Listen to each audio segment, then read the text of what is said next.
Am I healthy enough to be competing right now or to compete at the next event? That's another question that I received recently. So I thought I would share some thoughts on that.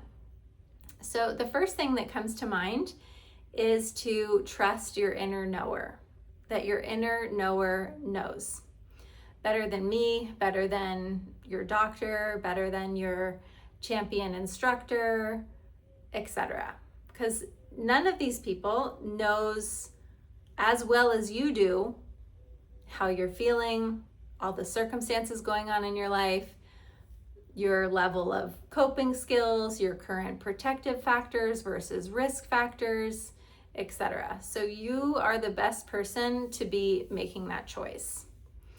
So I would advise you to kind of do a little assessment of yourself, of your life, compared to what you feel you need to compete and to feel good about that choice. Okay. Something that you can do if you're having a hard time making a choice, like let's say you keep analyzing it and going in circles. Is it a yes? Is it a no? Is it a yes? Is it a no? One thing you can do is think about, is it a firm yes or a firm no? And if it's in the middle, it's not a firm yes, right?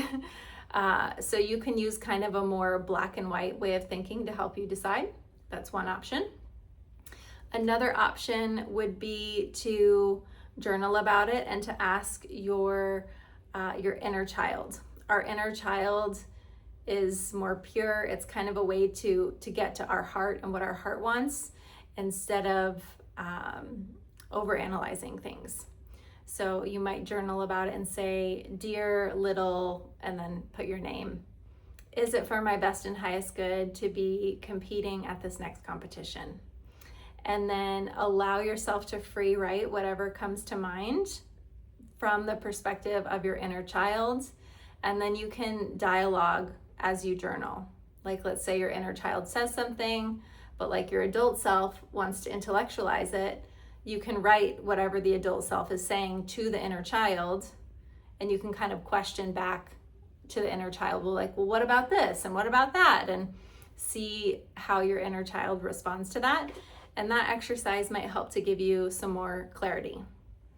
If you're spiritual or religious and believe in a higher power, you can also do that. You can meditate.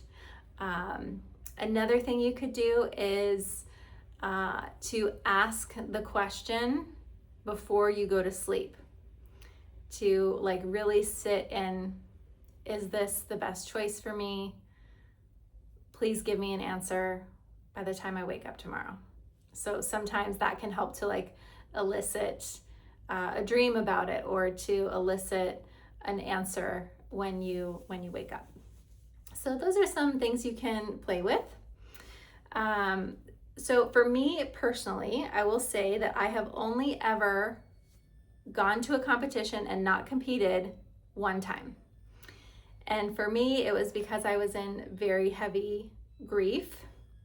I don't know if you can hear my washing machine in the background. It's doing its little song. It just ended.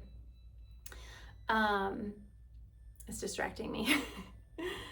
I was in very heavy grief and wasn't eating well, wasn't sleeping well, was depressed, anxious, the whole kit and caboodle.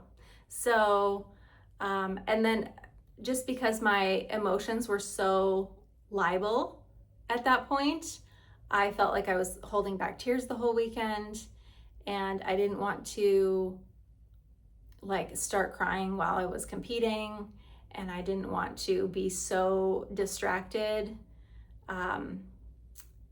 and then feel guilty about that, and then be struggling with oh my gosh, I'm a horrible partner. I'm ruining this for whoever I'm dancing with. So for me, because I was already struggling, wasn't eating, wasn't sleeping, for me, I decided to sit that one out. But that's the only one I've ever sat out.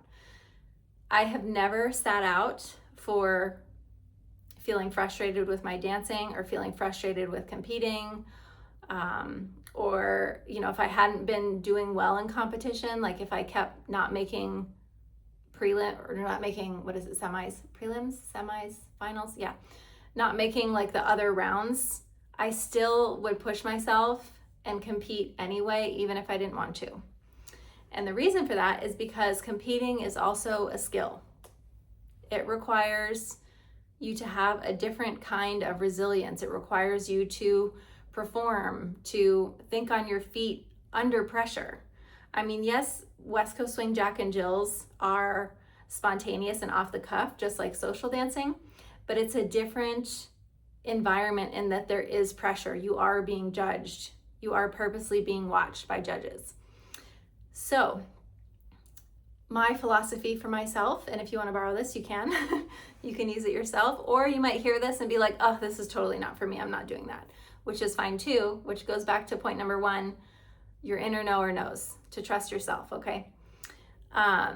So when you go to competition, that is the only environment where you can truly practice competing and getting better at competition. I mean, sure, you can do spotlight dances at home with your practice group, but it's still different. It's still not the same. You're still not competing against the other people in your level throughout the US, throughout the world. You don't have those specific judges watching you. You're not out of your home state and your comfortable environment. You're in a new environment. You're in a cold ballroom where it's a lot louder. There's really bright lights. So all these little things, the best place to practice that is at the actual competition. And then additionally, part of why you might be considering not competing could be due to mental health, like your mental state when you are competing. Now, if you don't have coping skills and tools for how to have a healthy mental state during competition, again, competing is the best place to pressure test those skills as you learn them. So maybe you don't have any right now, and that's okay. You can research that. Maybe I'll make another video if you want. Comment below if you want me to give you some tips on mindset for competition. But as you learn those, that can be part of your goal for each time you compete. That's actually another option as well. So sometimes when we go to compete, we put more pressure on ourselves because we want a particular outcome. So let's say maybe your goal in competing is that you want to place first. That's a lot of pressure, right?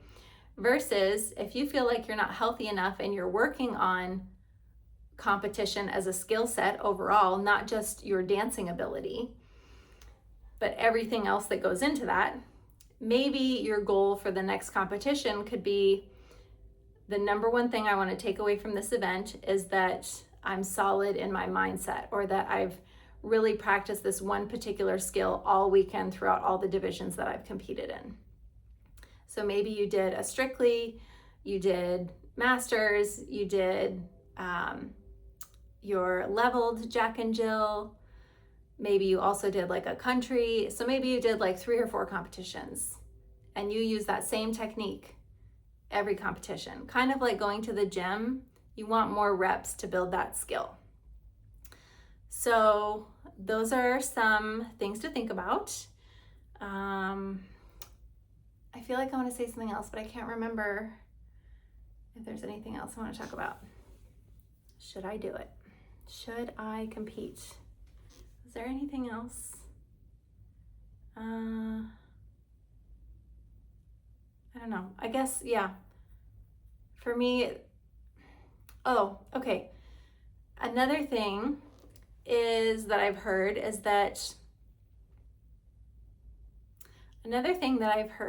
that sometimes people feel like they're competing only for external validation, for the judges to say, yes, you're a worthy enough dancer to place, to get points, to excel, etc. You can use competition as external validation. You can use it as character development. You can use it as like personal development and building all those other skills, like having good sportsmanship, like being more mindful, having performance skills in your dancing. So it doesn't necessarily have to be about I'm only good enough if I'm placing and getting more points and excelling in level. There's so much that you can gain from competition outside of, I don't know, trying to seek your worthiness. You're already worthy as a human. Just for being alive, you're worthy. You're enough. So from that perspective, the competition is meaningless because you already have it. You're already it. You're already worthy. You're already enough. So for me, I look at those other things. Earlier in my journey though, like in novice and in intermediate, I did feel more strongly of like, oh, I have to get more points. I have to be finaling. Why am I not placing? And that was very, very frustrating. But getting into advanced, that was such a relief. Like, oh my gosh, it's so amazing dancing with advanced level dancers. Because in novice and intermediate, it is harder given that everybody has lower level skills. Getting into advanced, at least for me, has felt much more fulfilling and freeing, so that I don't feel as like tied and gripped by, oh, I have to final, I have to place, I have to, whatever. And I would also encourage you to look at how often are you competing? How often are you practicing? How often are you getting private lessons? Are you able to afford all those things? Some people can afford those things very easily. They have life circumstances that are more supportive of excelling quickly. Kind of like if a seed is planted in a supportive environment, it's going to grow and flourish, versus a seed that's planted in a harsh environment that doesn't have all its needs met, it's going to struggle to grow and to thrive. So given that we all have these different circumstances, we all have different lessons we're working on in our lives, we're not all on the same path. We're not all equal of like start and finish.